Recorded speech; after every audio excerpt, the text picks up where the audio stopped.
Hello students, welcome to EPG Pathshala. I am Dr. Imtiaz Hassan from Jamia Millia Islamia, a central university. Today we are going to talk on module fluorescence labeling of biomolecules under the paper Techniques used in molecular biophysics 2. After this lecture, a student will be able to understand the significance of fluorescence labeling of the biological macromolecules. Then we discuss about the chemical labeling, enzymatic labeling, tag labeling, and genetic labeling. After that, we talk about some commonly used fluorophores and their mechanism. And at last, we discuss about the analysis of biological process through the fluorescence labeling of the protein. So now we discuss about the fluorescence labeling of the biomolecules. The fluorescence labeling process is provide the sensitive and selective detection methods, which is fundamental to elucidate the functional of biological process. Labeling of molecule with the fluorescent probe is commonly used to estimate molecular interaction, mobility, and conformational changes in the biomolecules, even with the frame of time. Fluorescence labeling can be extended over wide range of wavelengths using nanocrystal fluorescent proteins or organic molecules. New fluorescent labeling techniques are emerged to improve the requirement of non-specificity, selectivity, small size, and of course high yield. The fluorescence labeling of biomolecules enables researchers to detect specific components of a complex biological assemblies even at the lowest concentration. Molecules generally labeled are antibodies, protein, peptide, ligand, synthetic oligonucleotide, and other biological macromolecules. Here we discuss what kind of molecules can be labeled. So first we talk about the what we can conjugate. The things biological materials that can be conjugated are peptide, oligonucleotide, antibody, protein, genomic DNA, simple and complex lipids, polysaccharides, synthetic polymers, synthetic compounds, and natural compounds. Then what kind of material is used to label? These materials are fluorescent label, chemiluminescent label compounds, biotin, quantum dot nanocrystal, chelating agents, nanoparticles, enzymes, organometallic compounds, and customized compounds. So the labeling of small molecules in the labeling, small molecules can be attached to a biopolymer, included fluorescent and redox active compounds such as biotin, heptene, and any other customized commercial material, and that labeling the polymers such as antibodies, fragments, enzymes such as alkaline phosphatase, horse radish peroxidase, protein, peptide, peptidomatrix, DNA, and avidine and streptavidine. So the why it is necessary to label. So the reason is that the site specific conjugation technology, so you can specifically label a particular site, so any conformational change can easily be detected by the labeling. It is optimized for the brightest signal, and a wide choice of labels are available for tag and the probe, and ability to cross-link with the wide categories of the biomolecules. So these are the advantages of the fluorescent labeling of the molecule. Now we talk about the significance of the fluorescence labeling. The fluorescence labeling is used for the tracking biological macromolecules at significantly lowest concentration, very low concentrations. It is a non-destructive in nature and high sensitivity of the fluorescence technique. The requirement of a small measurement volume and low concentration of the fluorescence material is of course very important. And the change in the absorption and emission wavelength values are always associated with the structural properties of the biological molecules. And fluorescence labeling of molecules has been extensively used to exploit the dynamics, kinetics, and pathophysiological properties. Now we discuss about the various bioanalytical application of the fluorescence labeling. It is mainly used for the in vivo imaging, where you can see the live system of the cellular dynamics. Then high throughput screening. It is extensively used in the diagnostic purposes, especially in the proteomics. Then the single biomolecular spectroscopy, where you can estimate a single molecule by using the fluorescence techniques. Then of course fluorescence microscope is widely used for the biological process, is totally based on the fluorescence labeling. Then the flow cytometry is also used to estimate the cellular dynamics, and you can see the different types of the cellular events which is based on the fluorescence labeling. Then FRET, fluorescence resonance energy transfer, is used for the estimation of binding affinity and the binding pattern with the time. Then fluorescence in situ hybridization is used for the DNA binding, and then visualization of the protein binding or the folding studies. So these are the wide application of the fluorescence labeling of the protein, and it's of course it has a great importance. Here we discuss about the biological application of fluorescent labeling. You can see here the protein of interest. It is the labeled at particular site with the site specificity and selectivity and of course stability. The materials can be labeled such as intracellular protein, toxin, even virus and receptor are labeled, and the purpose of labeling is to see the trafficking, conformational changes and other biological process. The fluorescent labeling is based on, or it is useful if you label the antibodies for the immunoassays and infectious disease test. It can be labeled adsorbent for the bacterial detection and cellular trapping. The fluorescence labeling can be used for the DNA analysis based on the fluorescent bar coded. And protein labeling is used for the proteome analysis, what kind of proteins are expressed, and to see the differential expression of proteins in the proteome data analysis. And probe labeling is used for the SNP analysis and gene diagnostic test. Here we discuss about the types of fluorescence labeling. The fluorescence labeling are of 4 different types. The first one is the chemical labeling, where the peptide and protein can be labeled by particular fluorophore or biotin using a chemical specific reactions. The second one is the enzyme labeling, where some antibodies can be labeled with the different enzymes and can be used for the calorimetric assay, chemiluminescence and fluorescence assay. In all the case, a high intensity light are observed, which can be used to detect the biological process. For the genetic labeling, the protein of interest can be expressed along with the some label tag. Later we will discuss in the detail. And the fourth one is the tag labeling, where the protein of interest is labeled with certain kind of tags such as a SNAP tag. Here we discuss the fluorescent labeling applications. So for the immunoassay, Western blotting is the most common techniques where we require the labeling of the antibody with the enzymes such as Horstedis peroxidase and alkaline phosphatase. In the case of ELISA, we need enzyme labeling and biotin streptavidin labeling. In the immunofluorescence, fluorescent dyes are used for the labeling. In the immunohistochemistry, enzyme biotin and streptavidin are required for labeling. Immunomicroscopy, fluorescent protein and dye are used for the labeling.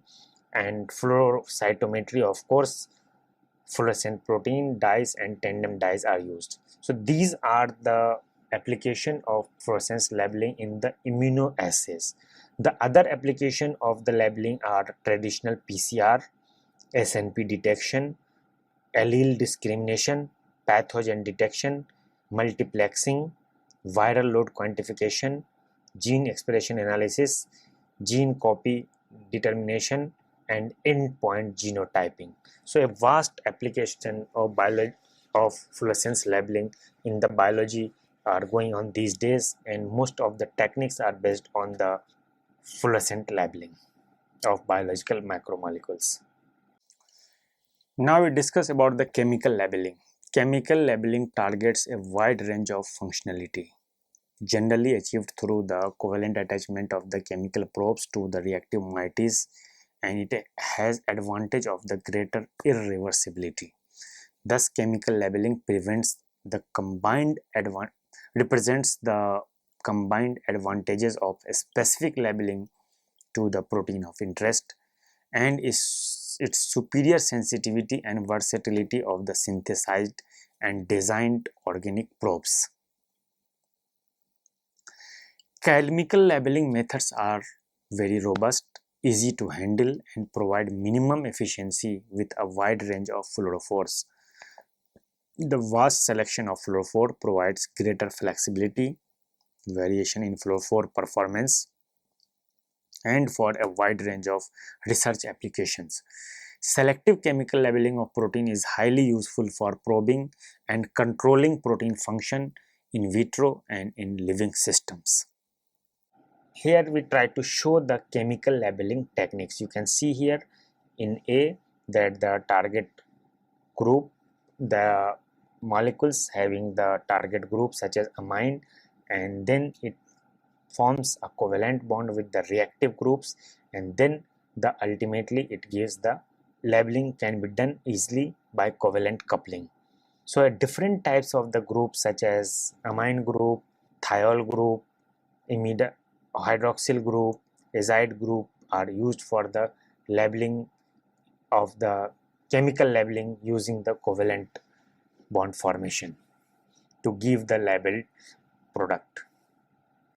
Here we discuss the chemical labeling techniques.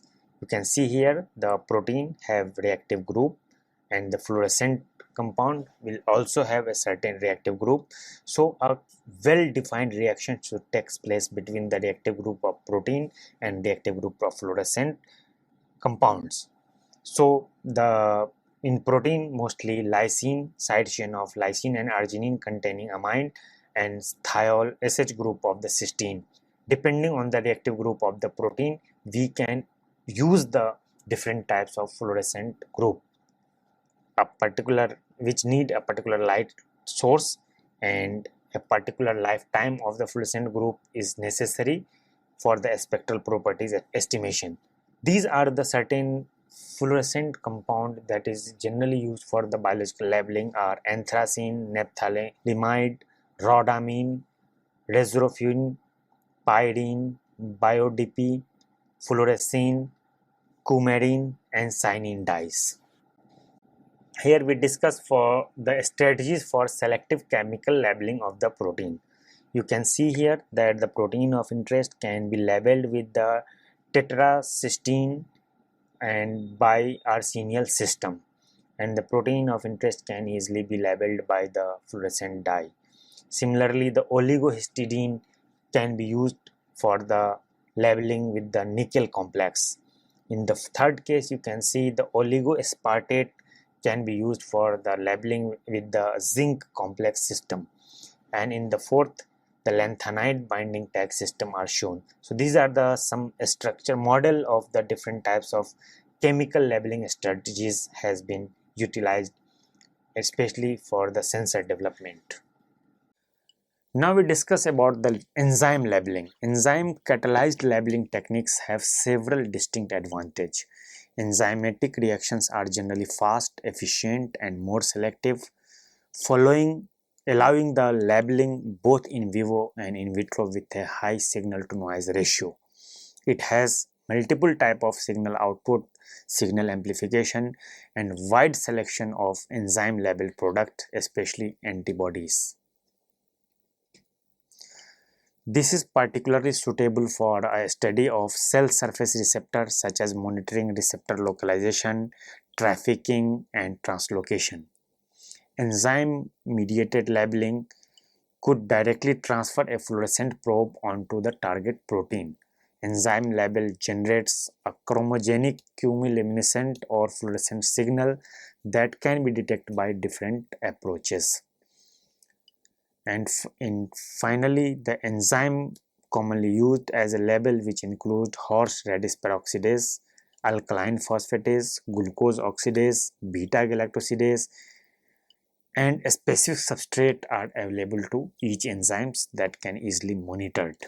Here we discuss enzymatic labeling in detail. First, we talk about the different types of enzyme that is used for the immunoassay, such as acetylcholinesterase for the electrophoresis in the electrophoresis, alkaline phosphatase from the calf intestine, catalase from the liver, galactosidase, glucose oxidase, glucose 6-phosphate dehydrogenase, 3-lactamase, peroxidase, pyrophosphatase and urease. These are the common enzymes used in the immunoassay, and you can easily see that for example, glutamine substrate protein having GLN and label with an enzyme which having NH2 group, so that using transglutaminase the protein can be labeled with the enzyme. Similarly, if the lysine substrate protein, then we can we can again label in the same way.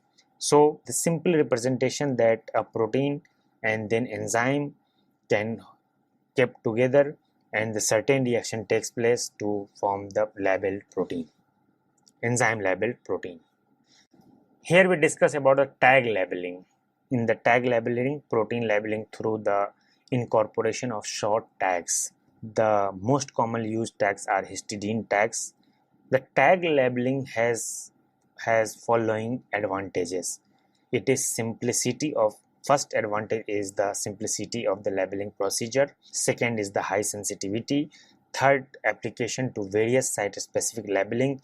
And fourth, its labeling efficiency. You can see here the different structure of different types of the tag labeling techniques. Here we talks about characteristic of metal ion recognition tags and a small molecule binding motif. You can see the different types of labeling techniques and recognition of tag and labeling probes. Then we talk about the reporter tag position, whether it is the N terminal or C terminal, and then typical reported concentration and incubation condition and reported application.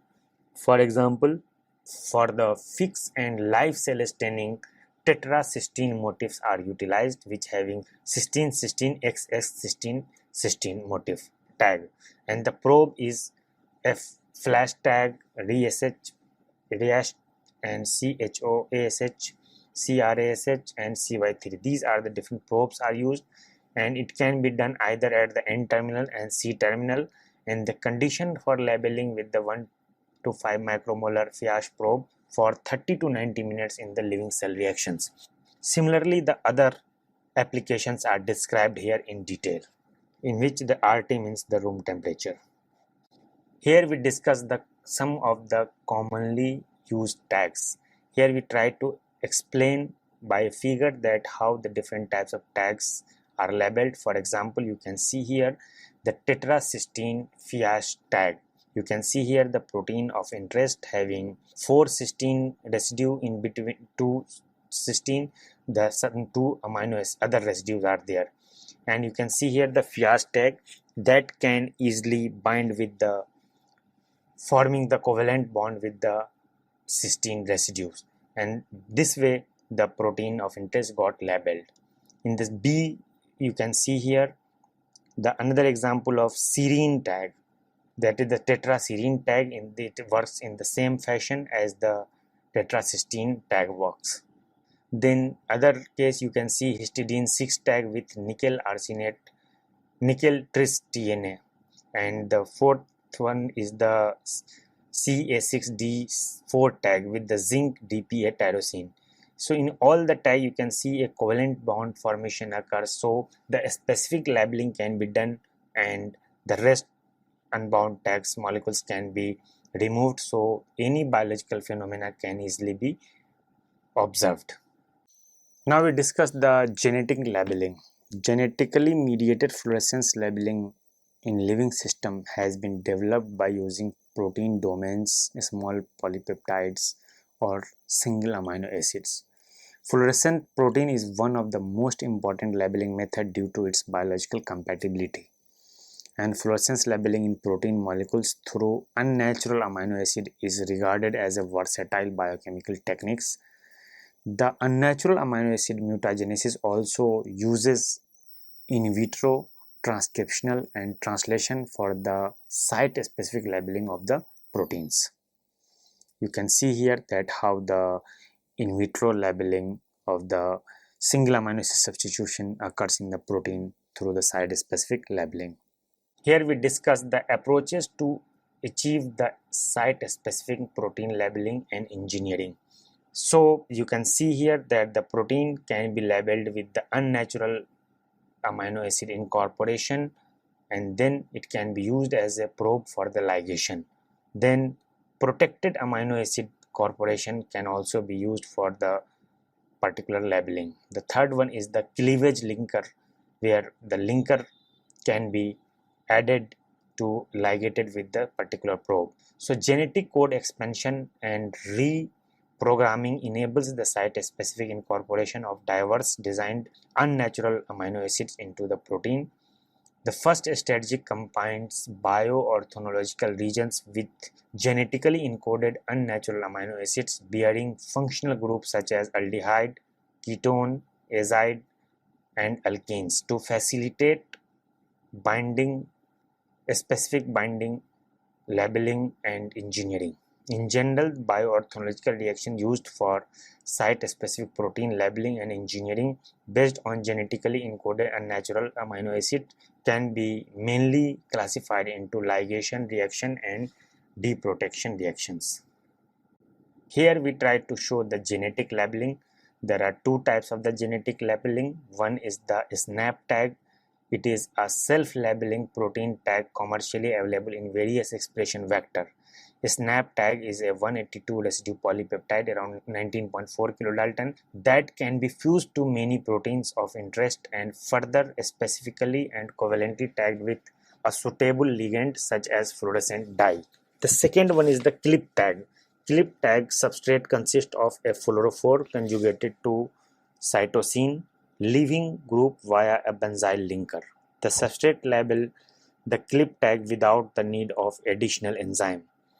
Clip cells are suitable for both intracellular and cell surface labeling, whereas non-cell permeable substrates are specific for fusion protein expressed in the cell surface only. Here we discuss about the properties of best fluorescent protein variants. You can find in this table the different types of fluorescent protein and its source, its excitation wavelength, emission wavelength, brightness intensity, photostability, PK, oligomerization. This table can help you to utilize the different types of fluorescent protein under the certain conditions. The green fluorescent protein, you can see here the structure of green fluorescent protein. It is composed of 238 amino acid, each monomer composed of alpha helix surrounded by an 11 standard cylinder of anti-parallel beta sheet, and fluorophore is located and at the central helix. One of the most powerful use of green fluorescent protein is to express the protein in small sets of specific cells. This allows researchers to optimally detect the specific types of cell in vitro or even in vivo. Now we talk about the red fluorescent protein. This novel fluorescent protein was originally called DRFP583, but it is now commonly known as DS red. When expressed in cell, the fully mature DS red fluorescent protein is optimally excited at 558 nanometer and has an emission maximum at 583 nanometer. The M-cherry chromophore is positioned near the central axis of the beta barrel in a position of the alpha helix that threads its way through the center of the structure. You can see here in the structure that the inherent advantage of the red shifted fluorescent protein and fluorescent protein based biosensor for the study of signaling process in neuron and other tissue have motivated through the development of plethora of new tools. Now we discuss some of the commonly used fluorophores. One is the fluorescein. Fluorescein is an organic dye available as a dark orange-red powder slightly soluble in water and alcohol. It is widely used as a fluorescent tracer for many applications. The fluorescence of this molecule is very intense. Peak occurs at 494 nanometer and a peak emission at 521 nanometer. The major derivative of fluorescence are FITC and 6-FAM. The other dye is rhodamine, often used as a tracer dye within water to determine the rate and direction of flow of transport. Rhodamine dyes are used extensively in the biotechnology applications such as fluorescence microscopy, flow cytometry, fluorescence correlation spectroscopy, and ELISA. Rhodamine are of different types such as rhodamine B, rhodamine 6G, and rhodamine 123. Here we discuss about the cyanines, another types of commonly used fluorophores. Cyanine have many uses as fluorescent dye, particularly in biomedical imaging. Cyanine dye are usually synthesized to form 2, 3, 5, and 7 methane structure and reactive group on either one of the both of the nitrogen side chains, so they can be chemically linked to either nucleic acid or protein molecule. Its biological application include comparative genomic hybridization and gene chip, which are used in transcriptomics and various studies in proteomics such as RNA and RNA localization. Cyanine replaces advantageously conventional dyes such as FITC and rhodamine, yielding brighter and more stable fluorescence. Its cyanines are exist in the two derivatives, one is the Cy3 and Cy5, and its characteristic features are given here. Describes the body P fluorophores. These are the boron dipypyrathene, a class of fluorescent dye composed of dipyromethane and complex to the dye-substituted boron atoms, typically BF2 units. These dye are notable for their uniquely small Stokes shift through the environmental independence, fluorescence quantum yield, sharp excitation and emission peaks, contributing to overall brightness and high solubility in many organic solvent. These conjugates are widely deployed as a fluorophore to diverse sensor and the labeling. The structure of several body P fluorophores are given here. Now we talks about the analysis of biological process through the protein labeling. Diverse physiological studies call for more precise strategy to label and visualize the protein of interest. The site-specific protein labeling represents an attractive yet challenging goal that can be achieved by coupling genetically coded tag or unnatural amino acid substitution with enzymatic conversion or bioorthological reactions. High specificity and low perturbation can be achieved by site-specific protein labeling, which shows unique advantage for studying protein trafficking, conformational changes, dynamic protein-protein interaction, as well as alteration of the protein or assembly of the status of the protein. Compared to single site labeling, dual site specific labeling offers additional information of the protein structure and dynamic changes. Such labeling can be used for the microarray studies, where we can label with the Cy3 and Cy5 dye to see the differential expression, gene expression. Then it is used for the cell-based assay, fluorescence microscopy, protein folding, where you can label two component of the protein by different dye, and once it come close together and move away, so that can be easily help to understand the dynamics of the protein folding. Then of course molecular imaging, immunological techniques, and cellular dynamics can be estimated by the dual site specific labeling. Here we show the monitoring of protein trafficking and translocation through fluorescent labeling. You can see here in the structure that the site-specific labeling of anthrax lethal factor had few perturbation in the native function, thus allowing for real-time imaging of its endocytic trafficking within the living cells. Here we show the study of protein structure and conformational changes using FRET, which is commonly used method to study the structure and conformation changes in the protein. and the site-specific installation of pair of FRET donor and acceptor fluorophore onto protein of interest beyond the conventional N and C terminal ends would significantly enhance the sensitivity and applicability of this technique.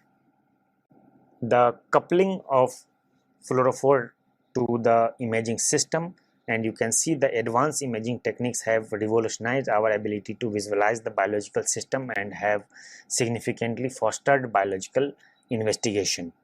Super resolution imaging enables the capture of imaging with the resolution of higher than the diffraction limit and have a large number of biological applications. You can see here some of the examples. So students, let's now summarize that what we have learned in this module. The major purpose of the protein labeling are monitoring of biological process as a reliable quantification of compounds and a specific detection of protein modification and isoform in multiplex samples with enhancement of detection, sensitivity and simplification of detection workflows. Protein can be labeled during cell growth by incorporation of amino acids containing different isotopes or in biological fluids, cells or tissue samples by attaching a specific groups so that epsilon amino acid group of the lysine and N terminus of the cysteine residue. The attachment of reporter group called label is often required for the detection of biochemical cellular characterization of protein and its binding partner. The visualization of cells and cellular structure as well as the tracking of modulation of nucleic acid and protein in living system is mandatory to identify, map and analyze the underlying biochemical process of the cell signaling. Thank you.